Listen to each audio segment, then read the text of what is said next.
Okay, so back at it again with the NBME stuff. We are up to NBME 23. I'm going to be doing block 3 right now.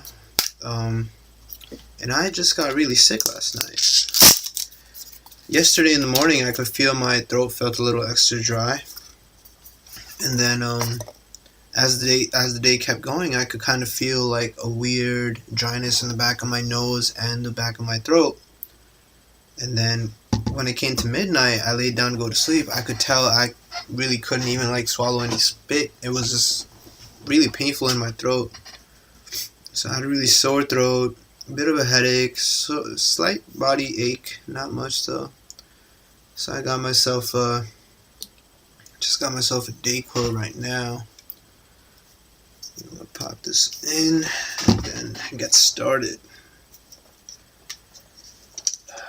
Man. NBME 18. Yeah, I think a lot of people have been asking about NBME 18 lately, so I'm thinking of doing NBMEs like Monday and Tuesday only because I still need to finish up first aid. So I think I'll do NBME 18 next, starting from maybe even Saturday. I might even do like Saturday and Sunday and Monday and Tuesday for NBME. So I'll announce it. I'll announce whenever I plan to do it. But I'll do it 18 next, since a lot of people have been asking. Oh my god, what is this?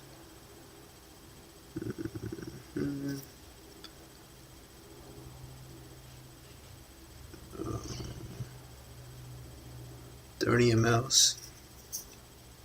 Okay, that's the whole thing. Anyway, let me pop some of this in, and then we can get started.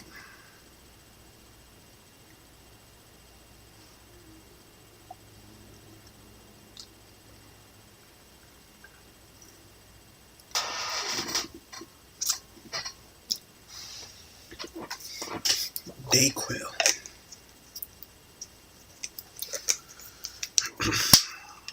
Acetaminophen, dextromethorphan, guaifenesin, phenylephrine. Do not take if you are on warfarin. Interesting. Okay. So Dayquil and NyQuil. I'll take the night one when I go to sleep tonight. Hopefully I'll be better off by Friday. Alright, so here we are at block 3 of NBME 23. Alright, we can just get started then. Question number 1. Genetic analyses of cells obtained on amniocentesis confirm that a fetus has a familial loss of function genetic mutation that leads to impairment of G protein coupled receptor mediated signal transduction. That's a mouthful. This defect would most likely impair transcription of genes whose expression is regulated by which of the following hormones? Okay, so this is related to two things. It's related to G protein second messengers as well as signaling pathways of endocrine hormones. And when you look at all the hormones, remember there's two concepts we've been using for all our questions, right? And one of those that you can apply here is which one of these is least like the others, right? Or which one of these is most different from the others. I'll be sneezing my nose a lot too, so excuse me.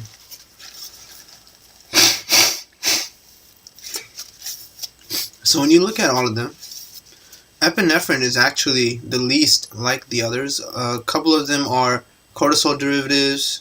Sorry, not cortisol derivatives.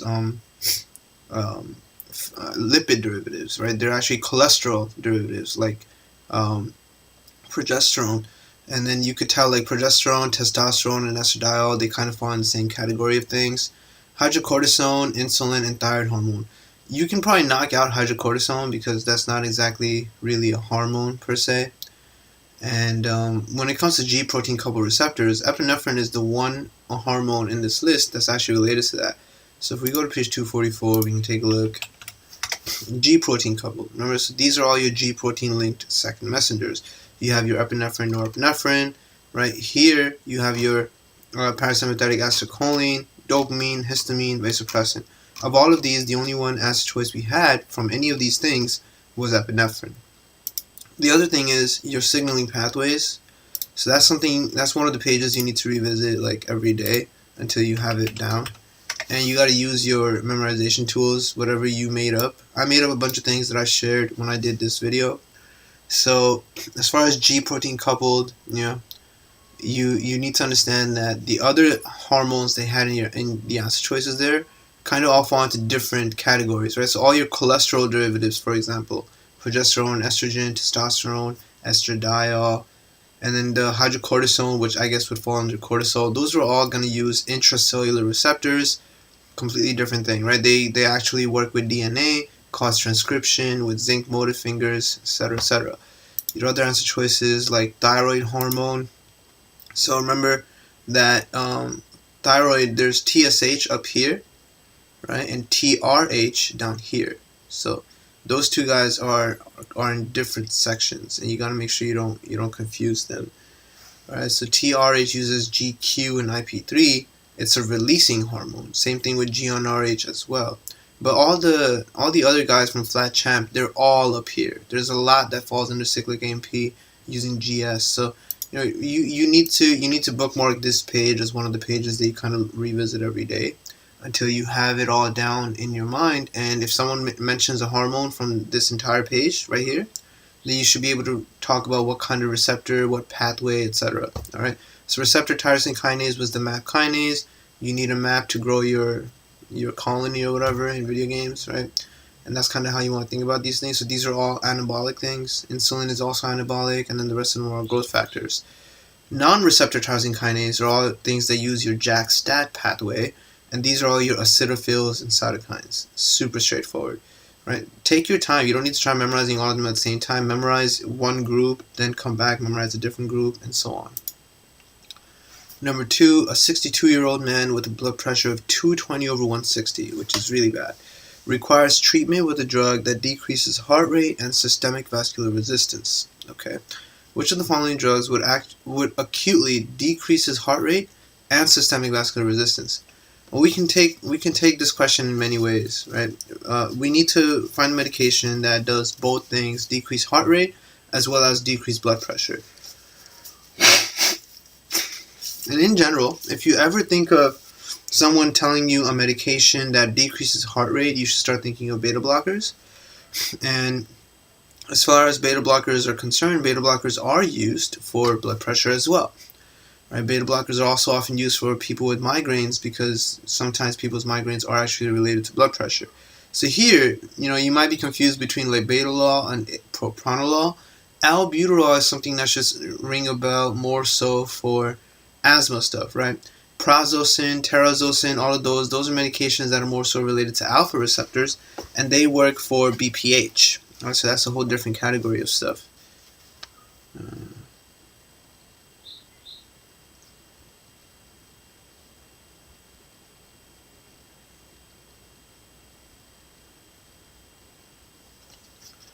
So when you look at this, the only answer that you should really be picking is labetalol. A lot of students I did this question with did actually want to pick propranolol too.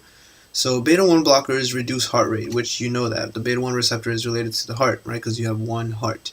Alpha-1 blockers would reduce vasoconstriction, thereby reducing blood pressure, because alpha-1 actually causes vasoconstriction. So if you block it, you reduce the vasoconstriction. Labetalol and carvedilol, these are your two main cardiovascular medications you want to remember from the set of beta blockers and stuff like that. These are the only non-selective alpha and beta blockers, so they have a modified suffix instead of olol. Patients on these two medications can experience orthostatic hypotension. Phentolamine and phenoxybenzamine, the other answer choices, phentolamine is right here, are non-selective alpha blockers, while prazosin is an alpha-1 blocker that is used for BPH but can also be used for PTSD. The non-selective ones are N to Z, right? So propranolol falls into the N to Z category, and that is just going to block B1 and B2 but not have an effect on vasoconstriction at all. Alright, so that's where you kind of find the differentiation here. When you look at all your medications in pharmacology, let's see, beta blockers. So you got your alpha blockers and you have your beta blockers. In beta blockers, this page, they really break it down for you really well. They tell you each medication, what they're mainly used for, what you should really associate them to. Like timolol is something that you really only should be thinking of for glaucoma and decreasing aqueous humor production. We were talking about this in the other stream I do, because we were up to neurology, ophthalmology, and we were looking at glaucoma there, right? And then for the heart, you can see right here, right? Where do they mention it? The two guys that are unique. Oh, okay. They broke it down, but right here for heart failure, right? Decreasing mortality is done by these guys. Bisoprolol is a very rarely used medication. You've probably never even seen it in a question. Carvedilol is very common, and metoprolol is also very common. When you think of metoprolol, you also want to think of like the side effects, and you really want to make sure you spend a good time on this page, making sure you grab everything. And our question was on this topic: non-selective alpha and beta antagonists, which would both decrease heart rate as well as decrease vasoconstriction. Right? So these guys have a different ending in their name. It's ILOL or ALOL, whereas all of the others are all OLOL. Okay, so that's what they're talking about when they say the modified suffix. Not that bad, not the worst thing. Nabivolol is also pretty cool. It's a medication you can expect to have a question on. It actually increases NO, which is something that none of the other beta blockers do, and it also has effects with beta 3. Right, so it combines cardiac selective beta 1 adrenergic blockade with stimulation of beta 3 receptors, which activates NO synthase and decreases blood pressure. Okay, so another medication that would have kind of fit our necessities in this question. Number 3, a 32-year-old woman, G2P1, at 39 weeks gestation, is admitted to the hospital in labor. Her membranes ruptured spontaneously with clear fluid. Epidural analgesia is initiated. The cervix is 5 centimeters dilated and 80% effaced, and the vertex is at -1 station, which you might not even know what that's supposed to mean. External electronic fetal monitoring shows a normal fetal heart rate of 150 per minute, with variable spontaneous decelerations to 110. And those spontaneous decelerations are a bad sign, right? The heart rate should not be spontaneously decelerating that much. Umbilical cord compression is suspected, so they're thinking that's why it's happening. Which of the following best explains the decrease in the fetal heart rate because of this compression? So they're basically saying, how is the heart rate decreasing due to the compression of the umbilical cord? And when you think of the umbilical cord, it has the fetal vessels, right? So then how do you decrease heart rate? Well, one of the ways you could decrease heart rate is if you have really high blood pressure. And that was just C, increased fetal systemic vascular resistance, which kind of really made sense because you were compressing the fetal blood vessels in the umbilical cord, and when that happens, less blood starts coming, you decrease heart rate, things get really bad. Right? The other answer choice is decreased fetal systemic vascular resistance. Again, decrease would mean vasodilation, and there's no reason for vasodilation to be happening here. Decreased maternal systemic vascular resistance, nothing is really wrong with the mom. There isn't per se something wrong with the mom, it's just the umbilical cord is being compressed, and there can be many reasons it can happen. Increased maternal systemic vascular doesn't make sense. Negative and positive inotropic effect on the fetal heart muscle. You would actually need a medication to cause inotropic effect, right? But you're not doing that. The mother isn't taking a medication that's then going to affect the fetus. So that didn't make sense either. So this is most likely a case scenario of the mother undergoing eclampsia related issues. So she is hypertensive, leading to fetal heart decelerations. Inotropic effects on the fetal heart are rare, and nothing causes that, generally speaking. So this was like one explanation I found online, so I put it here. However, I also don't think, though, that something's actually wrong with the mother per se. Because the mother, she's doing all right, and they never said anything about the mother having any kind of hypertensive issue. But her umbilical cord is getting compressed, and that can happen because of either the way the mother's been laying, the way the fetus is kind of organized in the body. But this was a different explanation I found online where someone said this might actually be eclampsia. The only thing is, which of the following best explains the decrease in the fetal heart rate? So even if the mother does have eclampsia, even if that was something, to explain the baby's fetal heart rate, the best answer was C. Alright, so always make sure you know what the question is asking. Alright, so the question was about explaining the decrease in fetal heart rate, and that was all about an increase in blood pressure because of the compression of the blood vessels in the umbilical cord. Number 4, a 34-year-old woman with a long-standing history of alcoholism comes to the physician because of frequent foul-smelling stools for 2 weeks. Frequent foul-smelling stools for 2 weeks. Okay, she has alcoholism. Alright. She has been admitted to the hospital for treatment of alcohol-induced pancreatitis 8 times within the past 10 years. So she's a chronic alcoholic. Vital signs are normal. Abdominal exam shows mild distension and tympany. So tympany means that there's a lot of air in there, so she has gas. The remainder of the physical exam shows no abnormalities. Treatment with the pancreatic enzyme replacement preparation is begun. For dosage adjustments, it is most appropriate to monitor which of the following in the patient's stool. So the pancreatic enzymes that they're giving are really supposed to help manage fat, so the reason she's having these foul-smelling stools is because there's a lot of fat in her stool. So, the other answer choice is, the one answer choice that was here to kind of bait students was amylase.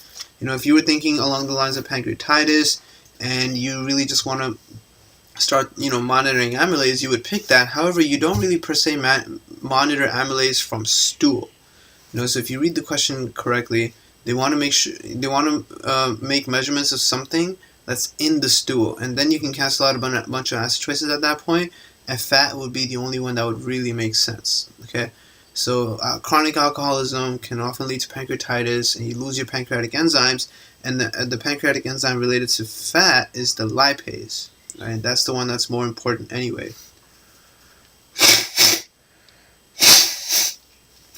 Excuse me, guys.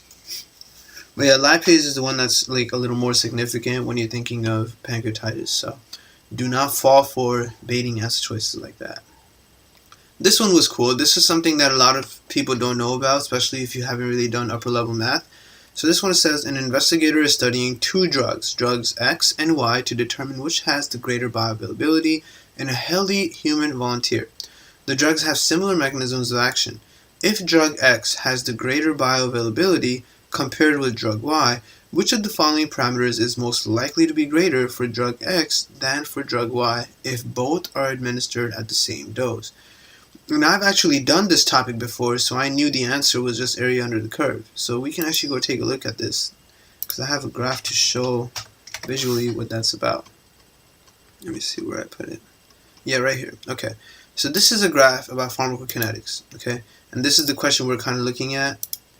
Let me see, NBME 23. Yep, this is the question we're looking at. So this image kind of helps you really understand what's going on with that issue right there. In this image, you can see on the y-axis you have amount of drug in the blood. On the x-axis is your time. Right, so that's the independent variable. Independent variable always goes on the x-axis. Now, when you look at this, this is when the drug was taken, right? And then you have absorption. Once you're done with absorption, you've reached your Cmax, which is the highest concentration of drug in the blood, right? You're done absorbing. Now that you're done absorbing, you're going to start eliminating. So when you start eliminating, all the way at the bottom is C minimum, lowest concentration of drug in blood. So halfway between there would be your half-life, right? Time at which drug has lost half of its maximum concentration. The area under the curve in mathematics is actually called integration. When you take the integral of any equation, like maybe someone gives you an equation like y equals negative x, right? Or y equals x squared. Let's say that. Let's say you have y equals negative x squared. That's an upside down parabola, and area under the curve is the integral of y equals negative x squared. So if you've ever done calculus, then you know what I'm talking about. But in here, I don't know how medical students would per se know this if they haven't heard of this before, but the area under the curve is your overall drug exposure. Right? So this is how much time and how much exposure you basically had with the drug. Because once there's no more area under the curve, as in you have a flat line again, there's no more drug in you, right? And they wanted to know in the question they asked you, well, I have the question here too. In the question they asked you that they want to compare bioavailability. That is related to the area under the curve. How much time the drug actually had with you. Okay? So if you ever need to worry about any of this stuff, make sure you're prepared with this. This is actually something that NBME has been asking quite a bit about. They love picking off pharmacokinetic stuff, and they love using this graph. So be ready with that. Okay? And I think UWorld had a similar type of question as well, but they didn't have area under the curve as an answer choice. It was something else. But yeah, this is so A under the curve. The other stuff: beta half-life, clearance, Emax, which is your peak effect. Emax and Cmax, whatever max, are the same thing. Or volume of distribution. Those other answer choices do not make sense when it comes to bioavailability. All right, so that was the curve to really understand what they're talking about here. If you haven't seen that curve before and you got a question like this, well, they're asking about bioavailability, right? So you look at all your answer choices and you start wondering, like, which of these would really have to do with bioavailability? I can understand someone picking beta half-life because that kind of determines how long the drug was in you. I can also understand someone picking clearance because that also kind of concerns how long you had the drug within you. And then peak effect and volume of distribution should be the two answer choices that don't really make sense. And at that point, logically, you'd be like, well, since D and E don't make sense and B and C both seem like the same kind of thing, you just pick A and move on. But I understand that A is a very funky answer choice that you would probably not be inclined to pick. Right? So now you know that it's not so funky. It's actually related to absorption versus elimination and the amount of time the drug was actually in your body. Number 6, a 43-year-old woman undergoing chemotherapy for acute myelogenous leukemia, AML, is given a blood transfusion for anemia. Shortly after the transfusion is initiated, she develops chest pain and shortness of breath. Her temperature is 39 degrees Celsius, pulse is 120 per minute, respirations are 24 per minute, and blood pressure is 80/50. The transfusion is immediately halted, and samples of the patient's blood and of the remaining untransfused blood are sent for analysis. Results show that the patient's blood group is O, and the transfused blood group is A. Which of the following factors is the most likely cause of the symptoms in this patient? So she had a transfusion reaction. That's pretty evident now, right? You look at your answer choices, and there's only two answer choices here that can really possibly be related to transfusion reactions. It's really just B and D. And this patient had an immediate response to the transfusion. You could tell because they were still transfusing her, and then she already started getting the reaction. So they had to stop the transfusion. Right? They were still transfusing her. So she had an immediate response. When you have an immediate response to something, that usually means you have preformed or already circulating antibodies, right? But answer choice B is wrong. They're saying circulating immune complexes. You don't have circulating immune complexes. You have circulating antibodies in this person already against the type A blood that we were giving. Right? So the patient had immediate response to the transfusion and now has fever and hypotension. This is acute hemolytic transfusion reaction due to the ABO incompatibility. Blood type O people have antibodies against both A and B already in their blood, right? And they're IgM. It's never IgG for this stuff, unless you're talking about the RH stuff. Right, so right here we were looking at this case scenario, right? Type 2 hypersensitivity and not type 3. Type 3 would be the circulating immune complexes, not related to any of this at all. All of these are type 2 for the most part. This is the only one that's type 1 because it's allergic. So this is type 2 intravascular hemolysis or extravascular hemolysis, where you have antibodies reacting against some kind of antigen, either because of the ABO stuff or some other antigen like an HLA antigen on the donated blood. Right? And these are the simple symptoms you'll see, nothing beyond understanding. In other ones you see much worse things, like the febrile non-hemolytic transfusion reaction. There's no hemolysis, but there is fever, and you end up having like chills. And this is the thing that usually throws some people off. Oftentimes, getting the chills, they're like, well, maybe the patient got sick with something, but they didn't get sick. Okay, they didn't get sick. And then transfusion-related acute lung injury. Always remember this one too. Anyone who just got a transfusion done and then they have respiratory distress and non-cardiogenic pulmonary edema. Right, so good page to review if you forgot your transfusion reactions. Number 7, this one isn't that hard either. This one says a 38-year-old woman with hypercalcemia, hypophosphatemia, and phosphaturia is diagnosed with primary hyperparathyroidism. Which of the following segments of the nephron was most likely involved in the development of the phosphaturia in this patient? So basically, they're just asking you, where do you absorb your phosphate? And majority of your things you reabsorb in your PCT, which is labeled B in this image, right? A is your actual Bowman's capsule. Then you have your PCT. You have your afferent and efferent vessels there, descending loop, ascending loop. E and F are your the thicker portions, and then you get your G area, which is the DCT, and then you get your collecting tubule, and even that they broke down into I and J, you know.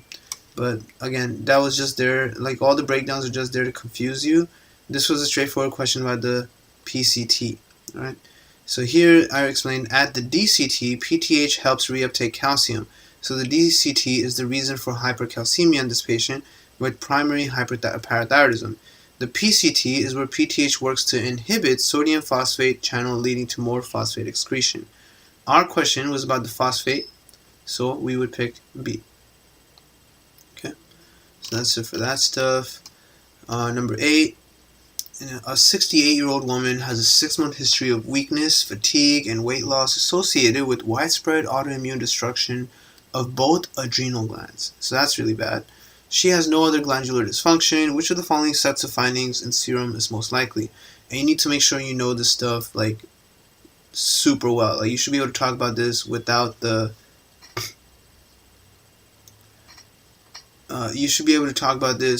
book in front of you at all. So anytime you think of adrenal insufficiency, you want to think, okay, this patient has no aldosterone and no cortisol. The lack of aldosterone means you're going to lose sodium, and you're going to keep potassium and H+.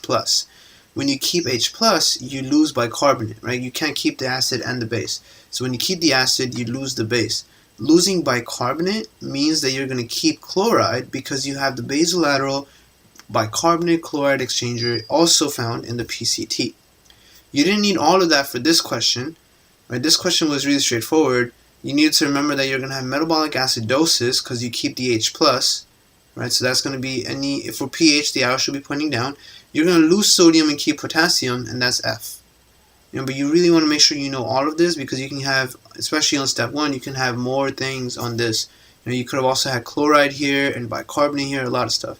So you want to make sure you know that stuff. The cortisol loss just causes anorexia, loss of sugar, and low blood pressure. So that's the breakdown of all that.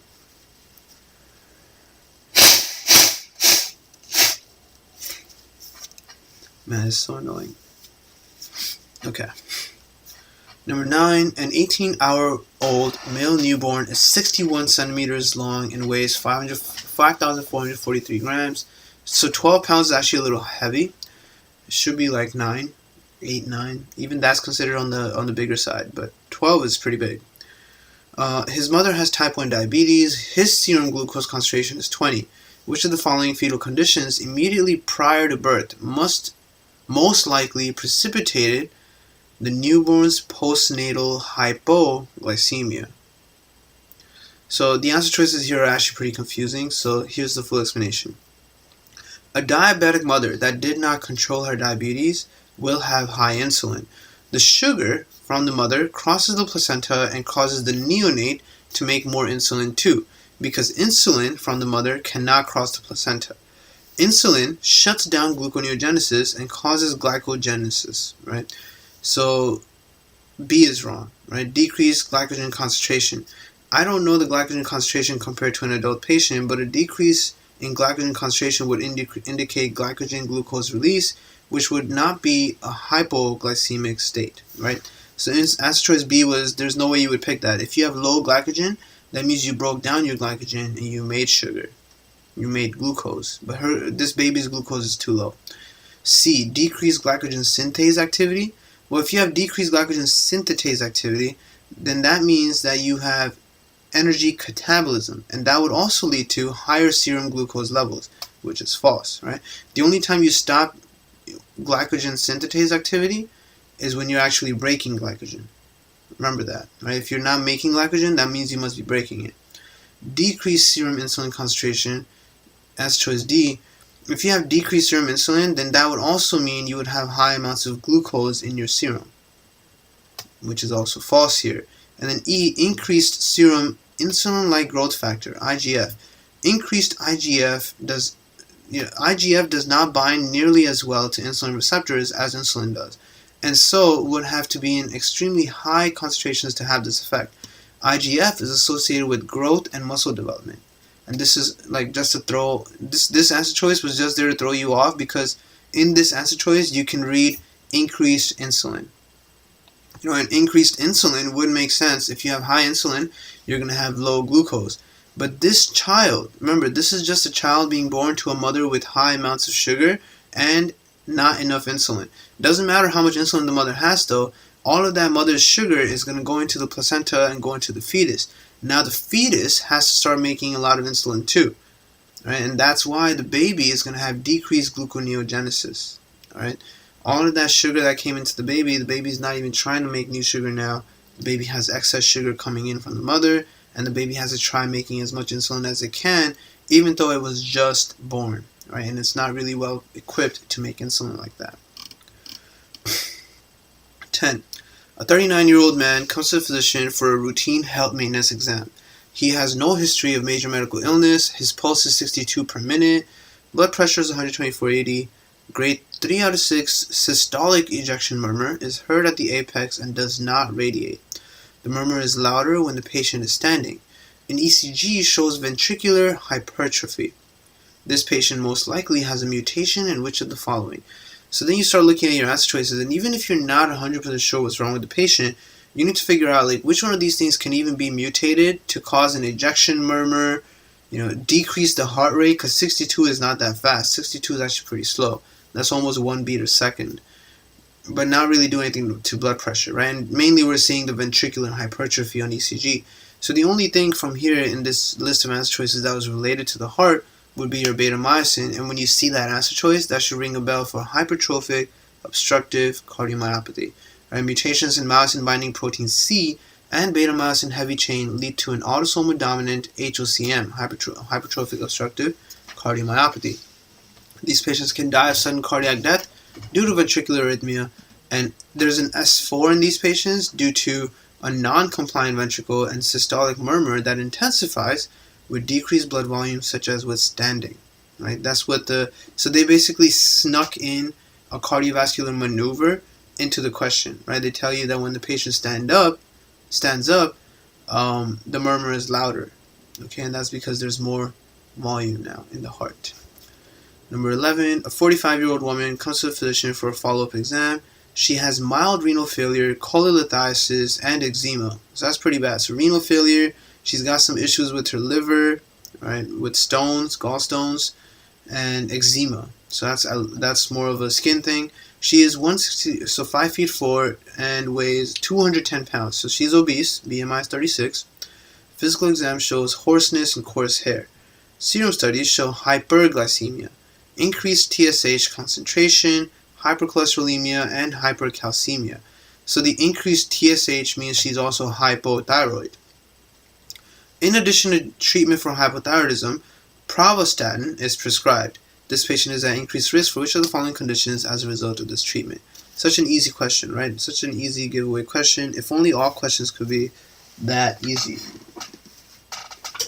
Pravastatin, or statins in general, and fibrates can both cause myopathy, and that's one of the reasons you can't take them together. God damn. Okay, so that's just a straightforward question. I mean, I really hope everyone gets this question on their step 1 and on their NBMEs, because that's probably one of the easiest questions to ever have. Number 12, a 27-year-old woman has headaches and blurred vision. She does not smoke, drink, or use drugs. Temperature is 98.6, blood pressure is 196/142. Physical exam shows papilledema and bilateral costovertebral angle Brutes. Which of the following serum concentrations is most likely to be increased? Okay, so when you see the Brute stuff, that's almost always a giveaway for renal artery stenosis. All right. This is also a very common topic for NBME. They love bringing up costovertebral angle Brutes and talking about things in a weird way when they're really just talking about renal artery stenosis. Patients with bilateral renal artery Brutes and hypertension will for sure have activation of the renin-angiotensin system and therefore increase in angiotensin. And that's all you had to think of. Right? When you have renal artery stenosis, that's basically your kidney sensing hypertension and not enough blood supply, and then they start working with the renin-angiotensin system to kind of ramp things up. Although pheochromocytoma and consequent elevated catecholamines can increase blood pressure, Symptoms are typically episodic, and renal bruits are not likely to be heard. Elevated levels of serotonin can also cause hypertension, but we would also expect to see flushing, and there is nothing in the stem to indicate the patient is taking SSRIs or something else that could predispose to levels of elevated serotonin. Elevated levels of thyroid hormone could also cause hypertension, but we would expect other symptoms of hyperthyroidism like tremors or weight loss. And then lastly, EPO would elevate in chronic issues of hypoxia, and that's not really related to the way the patient is presenting. Okay, so this was just angiotensin. This patient is very badly hypertensive. There's way too much angiotensin being made, and this patient needs treatment now. Right, so you got to give them ACE inhibitors. You got to start fixing this renal artery stuff, and there's the bilateral costovertebral angle bruits. Always should remind you when you see that bruits are something that you hear from blood vessels, and if it's bilateral at the costovertebral angle, think of your kidneys, and then immediately understand that there's some kind of renal artery stenosis or something like that happening. 60-year-old woman comes to physician 1 week after she discovered a lump in her right breast. Examination of the right breast shows a 2 cm palpable mass in the upper medial aspect. Examination of a core needle biopsy specimen shows an invasive ductal carcinoma. Immunohistochemistry shows overexpression of estrogen and progesterone receptors. FISH shows that the HER2 new receptor is overexpressed with greater than 10 receptors per cell. So it's ER and PR positive. Which of the following mechanisms is the most likely cause of the overexpression in this patient's tumor cells? So if you've never seen this before, you need to memorize this is amplification. Breast cancer. When it's both estrogen receptor and progesterone receptor positive, that means there's an amplification or overexpression, either one of those words will be the correct answer here, of HER2, CERBB2, and EGF receptor. This is actually taught pretty well in first aid, in literally just like a sentence or two, right here. It's amplification, overexpression of estrogen and progesterone receptors, or the CERBB2 HER2 EGF receptor is common in breast cancer. If you have estrogen receptor negative, progesterone receptor negative, and HER2 negative, that's a more aggressive breast cancer in which patients usually die. All right. So whenever you study breast cancer, make sure you spend a good amount of time really understanding these guys and understanding the difference between HER versus BRCA, and the fact that both of those guys are very different. The HER one is a proto-oncogene because you have to turn her on, and BRCA is a tumor suppressor gene, and they both are related to other cancers, right? HER2 is related to gastric carcinomas, whereas BRCA is also related to ovarian and pancreatic cancers. So those are little hints that are often tossed into questions to help you figure out whether it's a HER2 issue or a BRCA issue. Otherwise, most questions with breast cancer, you'll have both answer choices there. 14 was an interesting question. They really wanted to confuse people here. So you have a 20-year-old woman that comes to the physician because of a 1-year history of intermittent low-grade fever, fatigue, and joint pain. So when you have a very young woman with joint pain, you want to immediately consider lupus and then maybe other things. Because, a 20-year-old woman wouldn't really have rheumatoid or osteoarthritis. 1 week ago, she had a severe exacerbation of these symptoms after a trip to the beach, which sounds like the photosensitivity, right? She also developed a red rash, which you're supposed to see in SLE, even on areas that were not exposed to sun. Her temperature is 101. Physical exam shows erythematous rash over the malar areas, trunk, and upper extremities. There's also oral ulcerations, which is definitely a giveaway for lupus. 1 centimeter axillary lymph node bilaterally, and mild swelling and tenderness of the joints of the hands.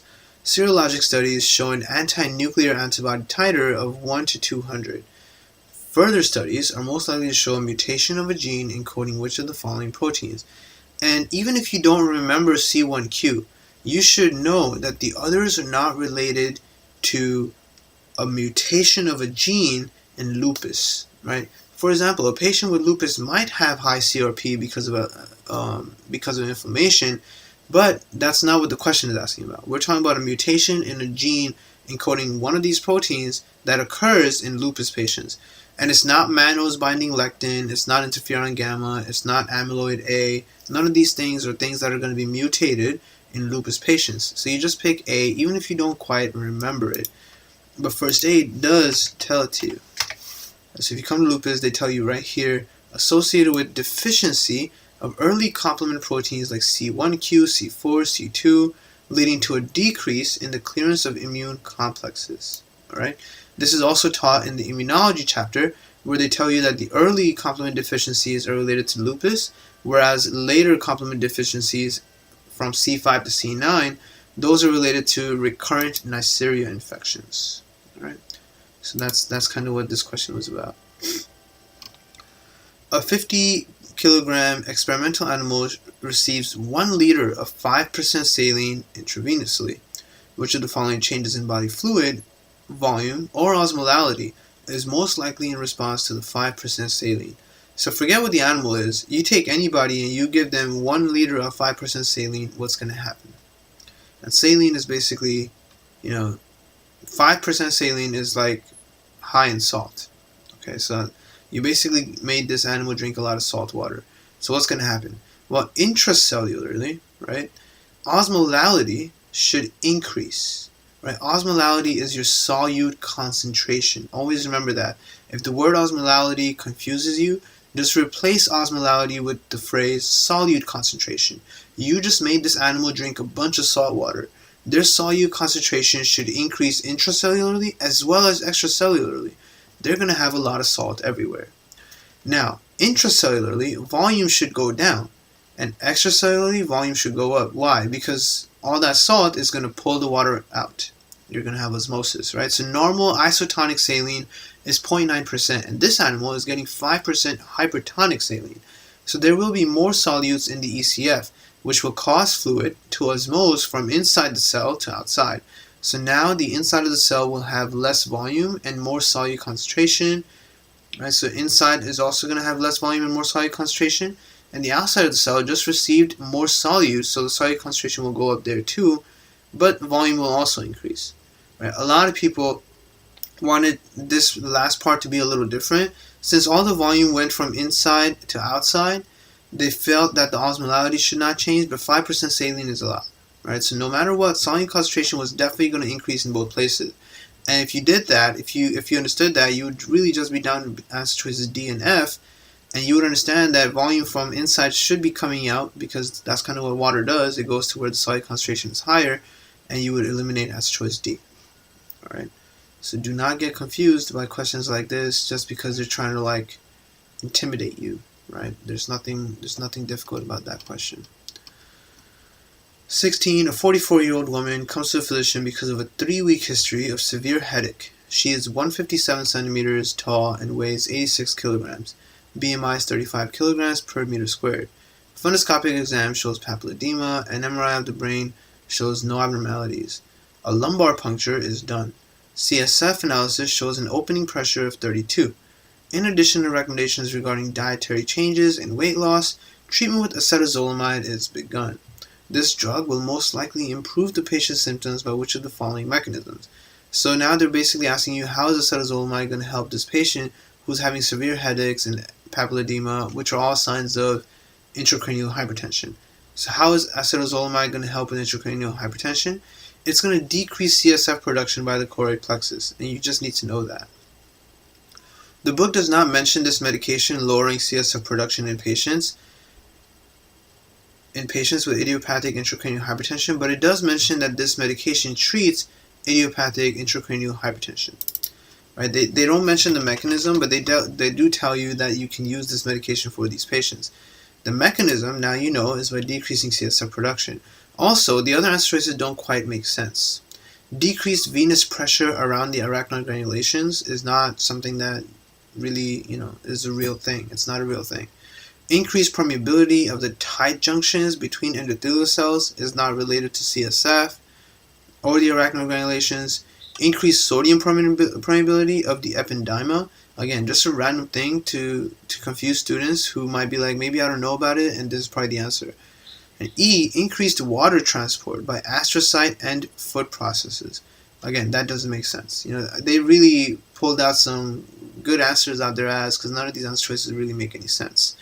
Acetazolamide is a non-bacteriostatic sulfonamide and a potent carbonic anhydrase inhibitor that is effective in diminishing fluid secretion.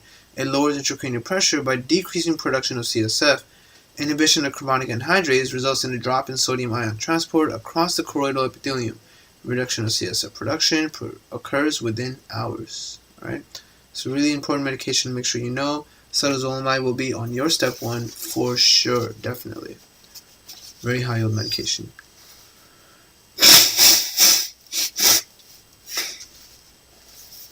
Okay, so now we have a calculation question that pretty much every student I showed this question to got wrong. So, 48-year-old man is referred to evaluation of possible hypertension. On the basis of 4 measurements, the patient's average diastolic blood pressure is 113, with a 95% confidence interval of 110 to 116. Which of the following most likely represents the 99% confidence interval for these data? Right? And everyone was like, I've only really done this question with 3 students, and all 3 of them were like, they really have no idea what the question is kind of asking them about. One of them, recalled the 95 and the 99 confidence interval stuff pretty well, but they still couldn't, associate that information with what is this question trying to do. So, confidence interval. The average here, or the mean, is 113, and the 95% confidence interval is from 110 to 116. That's the information they gave you. The 99% confidence interval must include more numbers, and only B does that. That was the first thing you needed to understand. The 99% confidence interval must include more numbers, because if you expand how many numbers you have, your confidence of hitting the right blood pressure increases. That's kind of one of the things you want to understand.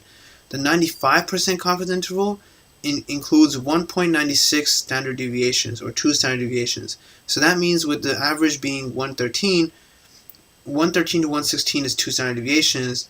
That means standard deviation must be 1.5.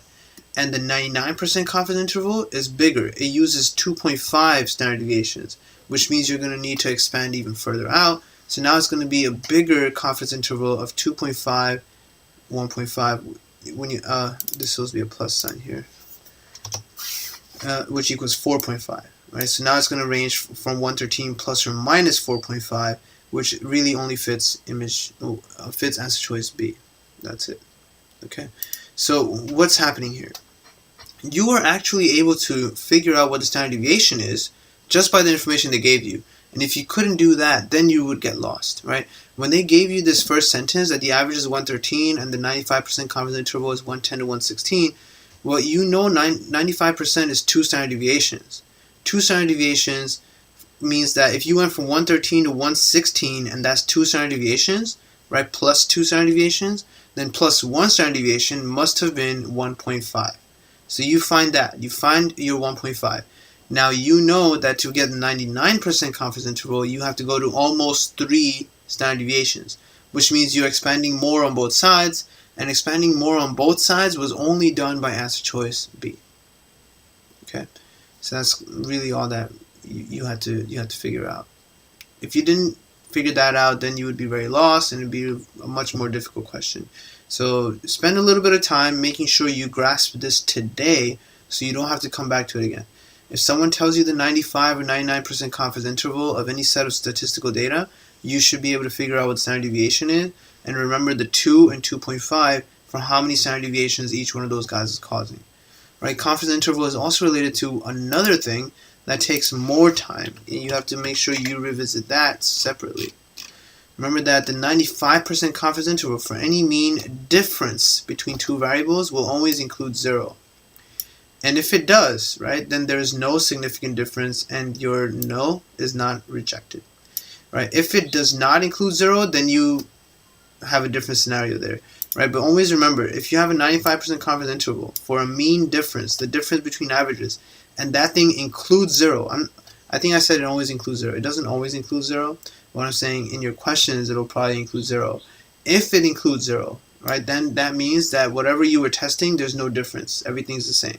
And you don't reject your null hypothesis. Your null hypothesis is the hypothesis of no difference. 95% confidence interval for an odds ratio or a relative risk, those are ratios. Those are like multiplication and division. So there, now you're thinking of 1, right? If you have 1, there's no difference. So how did these people get these numbers? Well, if you do 10 minus 10, you get 0.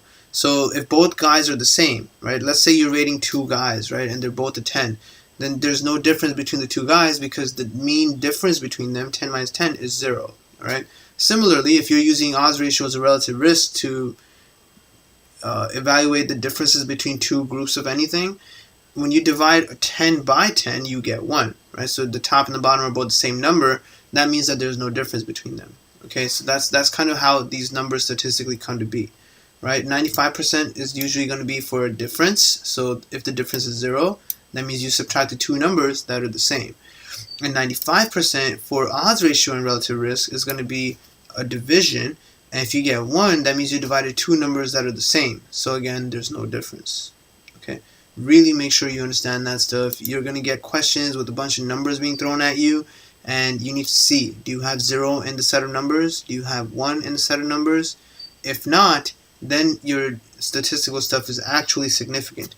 But if you do have these numbers, then there's no difference and you do not reject your null hypothesis. It takes time to really master that stuff, and doing practice questions is obviously a good way to tackle any of that, but you really have to talk about it with yourself without the book in front of you so that you can really see whether or not you grasped the concept. Okay, 18. A patient with a 20-year history of type 1 diabetes has episodes of prolonged hypoglycemia following injections of insulin. Which of the following is the most likely cause of the prolonged hypoglycemia? Okay, so you're giving someone insulin. That's the first thing you need to understand. And then you need to remember the list of things insulin causes, right? And you look at all your answer choices. Choice A would be a different issue, but insulin generally causes glycogen synthesis, right? And here they're saying decreased hepatic glycogen concentration, but insulin causes glycogen synthesis, so you should have increased glycogen concentration. A is wrong.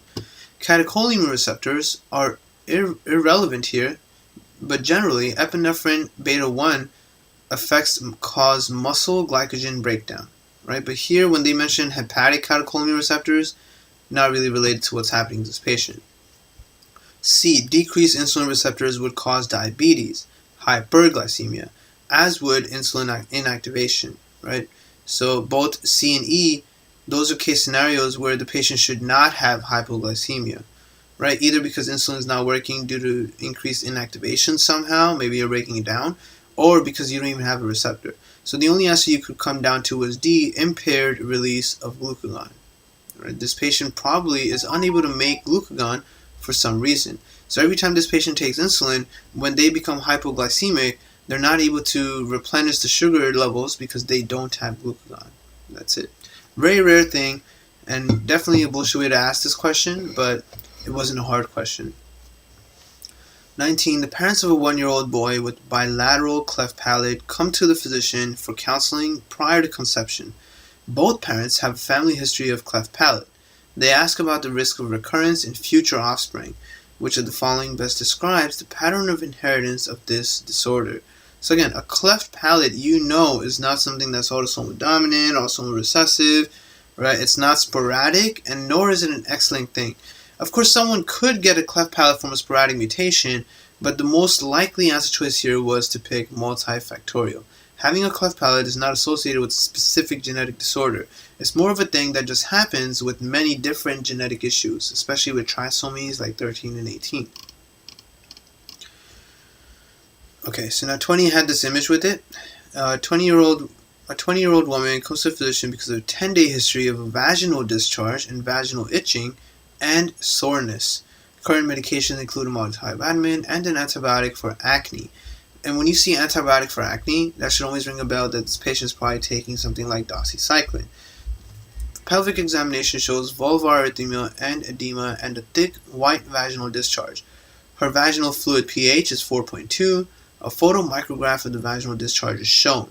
And when you look at it, you're kind of seeing, these straight things and a bunch of little tiny dots all over the place. It's really hard to make out what's truly happening, right? Depending on how well you know your microbiology. The most appropriate pharmacotherapy for this patient is an oral agent with which of the following mechanisms of action?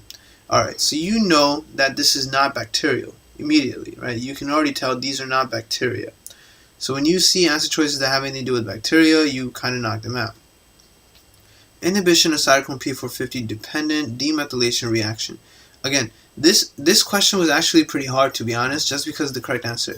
This patient has candida vaginosis, and when you see this image and you have a patient coming in with vaginal discharge, always think of candida. It cannot be Gardnerella since that requires a higher pH, and candida usually has a normal pH. Also, the photomicrograph shows you the pseudohyphae, so treatment will be with some kind of azole medication, right? You're going to need to use some kind of azole medication. And if you thought of that, then oftentimes ketoconazole will remind you of P450 relevant stuff, but maybe you won't think about it. However, the other answer choices are always there to bait you, and you can fall for it. This student fell for C, pore formation in the fungal cell membrane. But that's not what we're really doing with this patient. We're just going to give them an azole. They'll be okay. They'll recover. You should also be able to make sure you know what other medications do these things, by the way. Alright, so spend some time, make sure you know what medications have these mechanisms of action, and some of these might not even be real mechanisms of action. 21 was an interesting question. Actually, a lot of people were debating about stuff over here. So 21, a 65-year-old man with a history of gout comes to the physician because of a 3-day history of pain and swelling of his left knee related to his condition. The physician prescribes the appropriate medication and recommends that the patient stay as active as possible. At the follow-up visit 2 days later, the patient states that he continues to have episodes of limited activity because of pain. Between episodes, he's able to walk up to a half mile, but he has noted that the pain in his knee causes him to walk more slowly. So they gave you a lot of bullshit information here. Then they finally get to what the main thing this question is about. He says, I think it would really help me if you could authorize a disabled parking permit for me. Which of the following is the most appropriate response by the physician? Again, he's 65. There's no reason I'm not going to give it to him, right? So any answer choice that says I cannot would be wrong. So that's A right there, right? And then you read your other answer choices, and you remember, with ethical questions like this, always remember, patients are very, very hypersensitive. Don't say something that might hurt their feelings, make them feel intimidated, make them feel like you're being condescending. So C says, I will refer you to a physical medicine and rehabilitation specialist for a full assessment before I decide to authorize this permit. That's not how permits are given. Anyone who feels like they're disabled or has some kind of condition where walking would be hard for them, they can get a parking permit. Okay, so you don't need to assess anything. You already know this patient has a history of gout. D, I would be glad to authorize the permit, but not until you become more disabled.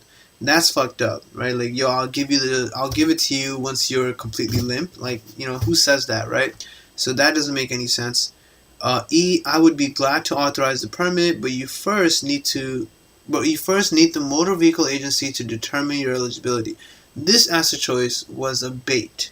Now, a lot of people were very mad that such an answer choice was there, especially if you're not well aware of things like this in America. Right, so the motor vehicle agency does not determine your eligibility.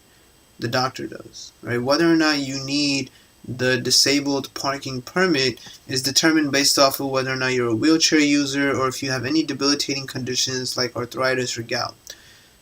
B was the best answer choice. I will authorize the permit, but I do recommend that you continue with regular exercise and only use the permit when you are having severe pain. So don't just park in the disabled parking area just because you have the permit. Disabled parking, in case you don't know, in America, when you go to malls, anywhere there's a parking lot, there's some parking spots that are right by the entrance of wherever you're going, restaurant, mall, whatever it might be. Those parking spots are very close to the entrance so that you don't have to walk much. Other people, depending on how populated the area is, might have to park super far away and walk into the mall or restaurant, right? So people who are disabled in any way or are wheelchair users or just really old, they can easily get a parking permit, and then you can park in that closer spot. That's what this is all about. That's it. So, there's nothing else to talk about in that question. 22. Previously healthy 32-year-old man is brought to the emergency department by his friends 45 minutes after the sudden onset of severe headache, seizures, left-sided weakness, and nausea that began while they were attending a party. His friends believe there may have been drugs at the party. On arrival, he's alert and cooperative. He appears to be in pain. Pulse is 120, respirations are 16, blood pressure is high. Neurologic exam shows bilateral dilated pupils, hyperreflexia, and mild hemiparesis on the left side. He's oriented to person, place, and time. CT scan shows 1.5 centimeter hemorrhage in the right basal ganglia. Oof. Which of the following is the most appropriate next step in diagnosis? So you look through your answer choices. Are you going to do an echo? No, we're not going to do an echo right now. Maybe later on, if necessary, but not right now. Are you going to do a lumbar puncture? That doesn't make sense either. So no. Measurement of plasma-free metanephrine concentration. Again, those are things you do for like pheochromocytoma and stuff. So that doesn't seem relevant either. Measurement of urine 5-hydroxyindole or 5-HIAA concentration. That's more related to like serotonin related stuff, right? And that's not happening here either.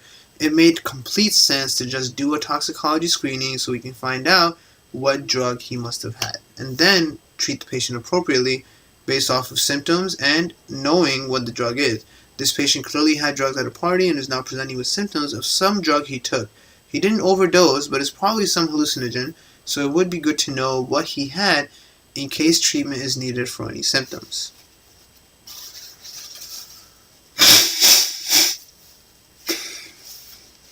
Okay. 23. 23 came with this image here. A 5-year-old boy who has recently recovered from an upper respiratory tract infection develops easy bruising. Examination shows petechiae on the lower extremities. Lab studies include hemoglobin of 12, hematocrit of 36, leukocyte count of 8,000, and platelet count of 18,000. The erythrocytes are normochromic and normocytic. A photomicrograph of tissue obtained on bone marrow biopsy is shown. Which of the following is the most likely mechanism of the thrombocytopenia?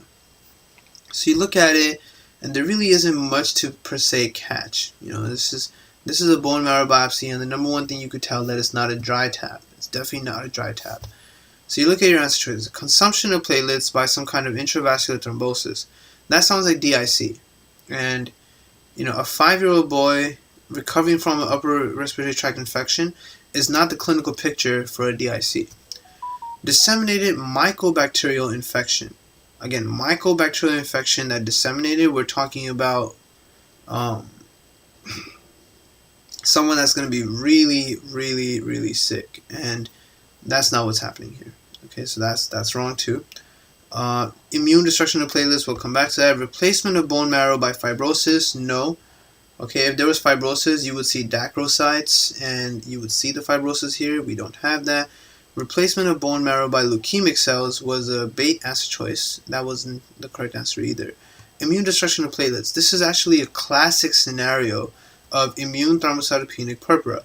This 5-year-old boy had a viral infection, most likely, and now has antibodies to GP2B3A. He will have megakaryocytes and low platelets, as is evident. His bone marrow has good production, so the issue is not that he's not producing enough red blood cells and platelets, so that means they're being killed somewhere. And the only answer choice that tells you they're being killed is C. Because this is how bone marrow is supposed to look. Full of shit that you're making, right? And that's normal. Choice A would indicate DIC, and DIC always has schistocytes, which we do not see. So make sure you spend a good amount of time on this topic. We've already discussed it. We've already got the video for this up already, but you know, this page with platelet disorders is pretty high yield because coagulation disorders and the hemophilia and all that stuff, those are the easier ones. The platelet disorders are the ones that come up more commonly and can often be confusing. So immune thrombocytopenia, destruction of platelets in the spleen, anti-GP2B3A antibodies, which then lead to splenic macrophages phagocytosing platelets, can be idiopathic, which is the most annoying thing. You can have a patient coming in with no history of anything and just out of nowhere has immune thrombocytopenia, but it can also be secondary to autoimmune disorders like lupus, a viral illness like the kid we just had, some kind of malignancy, or drug reactions, right? So this is a very common answer choice. Be ready for that. The other scenario is your TTP or HUS. HUS is the one related to kids who had E. coli, some kind of diarrhea, right? Some kind of diarrhea, history of bloody diarrhea, and now they're presenting with thrombocytopenia as well as some other symptoms. Okay, TTP is the pentad. You have triad of fever. So you have the triad of thrombocytopenia, hemolytic anemia, and kidney injury, as well as fever and neurologic symptoms in an adult, because they have inhibition or deficiency of a von Willebrand factor metalloprotease. So they're unable to break down the von Willebrand factors, and they end up having too many von Willebrand factors, which ends up eating up all their platelets because they have more platelet adhesion, causing thrombi formation. So spend good time on this page as well. Make sure you really know the difference between all of these, and as always, be able to talk about all of them without looking at the book in front of you. That's the end goal of every topic you're trying to master. 24. A 35-year-old man comes to a new physician for a health maintenance exam. He has a history of IV drug use, but he has not used illicit drugs for 10 years. He admits to consuming 6 12-ounce beers daily. He takes no medications, he's not sexually active, and has no interest in initiating a relationship. Physical exam shows gynecomastia, hypogonadism, and spider angiomata, all of which show you there's some issue with his liver. There is no hepatosplenomegaly, ascites, or edema. So the lack of ascites, remember, we've talked about this before. Anytime you have a lack of ascites or the presence of ascites, that's the difference between whether or not something's wrong intrinsically or outside the liver, right? Ascites is something that occurs when you have some kind of post-sinusoidal issue, which means that something's actually wrong within the liver itself. Further evaluation is most likely to show metabolic dysfunction of which of the following organs.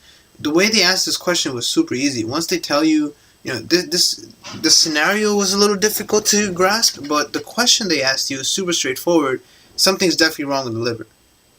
Whether or not it's inside the liver sinusoids or outside the liver sinusoids is a different story, but it's something wrong with the liver.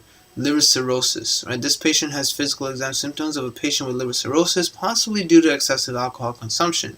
He's now presenting with symptoms of excess estrogen because his liver cannot get rid of it. And it's not just alcohol, it could also be because of his IV drug use causing him to have hepatitis C, right? So any of these things could have been an issue. But not hepatitis B because he's not sexually active. All right. So again, he had many different issues, but they were all related to the liver. So super easy question. What's on page 422? Let me just take a look. Yeah. Okay. This presentation. This is basically how the patient was coming to your clinic, looking like this. All right. And when you see this, the asterixis, the petechiae, your esophageal varices, right, caput medusae, spider angiomata, all of that stuff. Symptoms like gynecomastia, spider angiomata, hypogonadism, and palmar erythema are due to excessive estrogen. His liver is no longer getting rid of estrogen, so he has this physical appearance now, kind of looking like a pregnant woman. Where's the sinusoidal stuff?